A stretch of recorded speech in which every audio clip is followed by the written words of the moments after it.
The Carter family's backyard swing set stood perfectly still, as if frozen in time. Just moments before, it echoed with the joyful laughter of 7-year-old Emily Carter, her giggles filling the air with a melody of innocence. Her mother, Sarah, watched from the kitchen window on a beautiful spring afternoon, her heart swelling with love as she observed her daughter's carefree play. The sun was warm, casting a golden glow over the neighborhood, and the birds were singing sweetly. Everything felt right, as if the world was wrapped in a comforting embrace. Sarah turned away for a quick phone call, no more than 5 minutes, thinking it was just another routine moment in their peaceful day. When she looked back, the swing was empty, swaying gently in the breeze. The laughter was gone, leaving an eerie silence in its wake. Panic surged through Sarah as she called Emily's name, first calmly, then with growing fear, her voice echoing in the stillness. She rushed outside, heart pounding, to a silent backyard and a gate left ajar, a sight that sent chills down her spine. This was no game. Something was terribly wrong, and the realization hit her like a cold wave.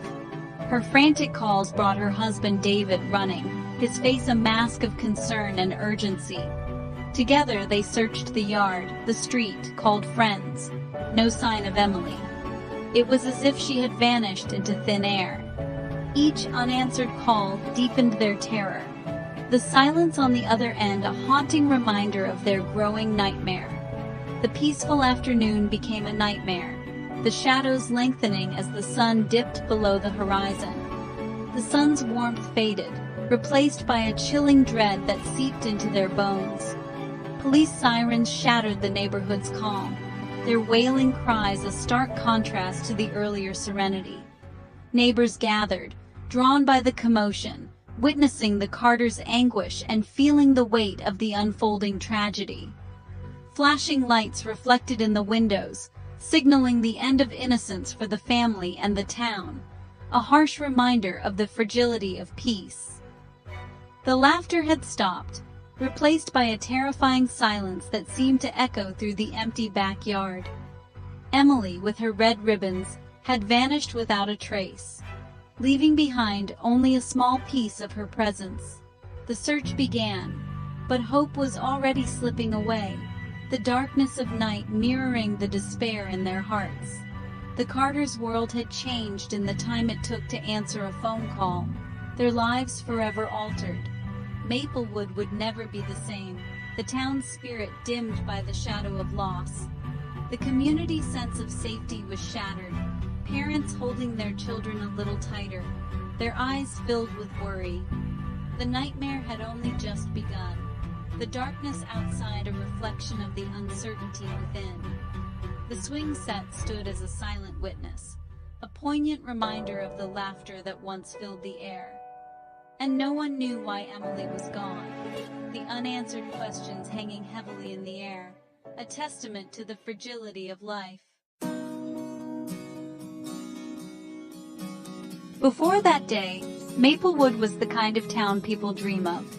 Kids rode bikes down tree-lined streets, doors were left unlocked, and trust was the norm. Crime was a distant problem, not something that touched their world. Families moved to Maplewood for safety and community. The local diner and park were the heart of town life. Emily Carter was a symbol of that innocence, known and loved by all. She sold lemonade, attended story time, and greeted everyone with a smile. Her disappearance shattered the town's sense of security. The forests, once full of adventure, now seemed menacing. Neighbors eyed each other with suspicion and fear. The loss of one little girl unraveled the fabric of the community. Maplewood learned it was not immune to darkness. The nightmare had arrived.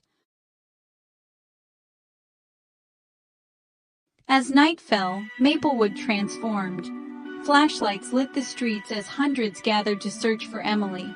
Police set up a command post. Maps covered tables.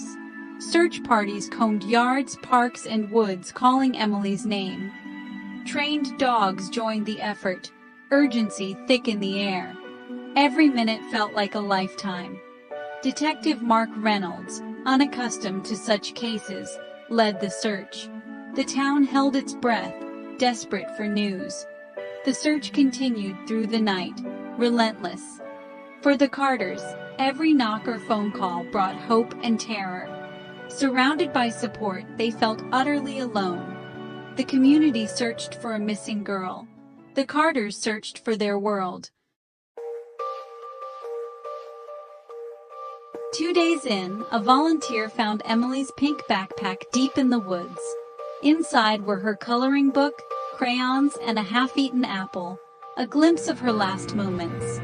The discovery brought hope, but also more questions.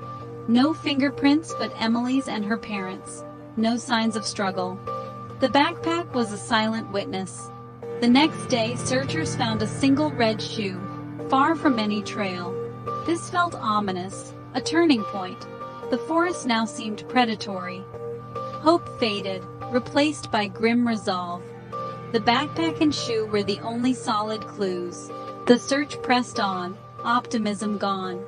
The puzzle grew larger, more terrifying. The community spirit was tested. Each clue deepened the mystery. Emily's absence haunted every searcher. With no new clues, the investigation turned inward. Detective Reynolds began interviewing neighbors, scrutinizing every detail. Ordinary routines became potential evidence. The search expanded to registered offenders and every tip, no matter how odd. Most leads led nowhere. A delivery van, a grandfather in the park. Reynolds felt the pressure from both the community and national media. He worked tirelessly, re-interviewing witnesses, desperate for a breakthrough. The FBI profilers suggested the abductor was likely local, familiar with the area. This realization sent a new wave of fear through Maplewood. The monster they sought was likely one of their own. The investigation grew more complex as weeks passed. The town's trust was eroding. Suspicion replaced comfort. The search for Emily became a search for answers in their own backyard. Maplewood was forever changed. With no suspect, fear turned to suspicion. Whispers and rumors targeted the Carters. Why was the gate open? Why did Sarah turn away? The family's grief was compounded by mistrust. Media scrutiny fueled the fire, analyzing every word and gesture. The Carters became pariahs in their own town. Detective Reynolds had to investigate them as procedure demanded. Grueling interviews and polygraphs followed. The Carters cooperated, desperate to help, but felt betrayed. After weeks, police cleared Sarah and David of involvement. Reynolds made a public statement, but suspicion lingered for some. The damage was done. The Carters lost not only their daughter, but also their community's trust. Their pain was seen as performance, not reality. Isolation deepened their suffering. The tragedy fractured the town's unity. Weeks became months, then years. The world moved on, but the Carters' lives froze on that April day. Emily's room remained untouched, a shrine of hope and pain. They celebrated her birthday each year, imagining who she'd become. Their grief was endless, their hope stubborn. They started a foundation for missing children, keeping Emily's story alive. Interviews and anniversaries became rituals of remembrance. The strain tested their marriage. David stayed busy, Sarah withdrew. They grieved differently, but clung to each other. Their love for Emily united them, even as her absence divided their days. The house was quiet, filled with memories and longing. The world saw a cold case. They lived with a ghost. Their search for answers never ended. 7 years after Emily's disappearance, A single phone call reignited hope that had long been dormant. In a city hundreds of miles away, a woman reported seeing a young girl who bore a striking resemblance to Emily, the missing child whose face had haunted news reports for years. The girl, accompanied by an older woman, appeared withdrawn and subdued. Her every move watched closely, as if she was under strict control. Detective Reynolds, who had never given up on the case, sprang into action. He immediately sent files, photographs, and all available information to the local authorities in the distant city, urging them to investigate quickly. Sarah and David, Emily's parents, dared to hope once more. They packed their bags, ready to leave at a moment's notice, their hearts pounding with a mix of fear and anticipation. Security footage from a nearby mall showed a girl whose features matched the age-progressed images of Emily almost perfectly, fueling a surge of optimism. The nation watched with bated breath as police scoured the city, searching for any trace of the mysterious pair. For 48 tense hours, hope soared.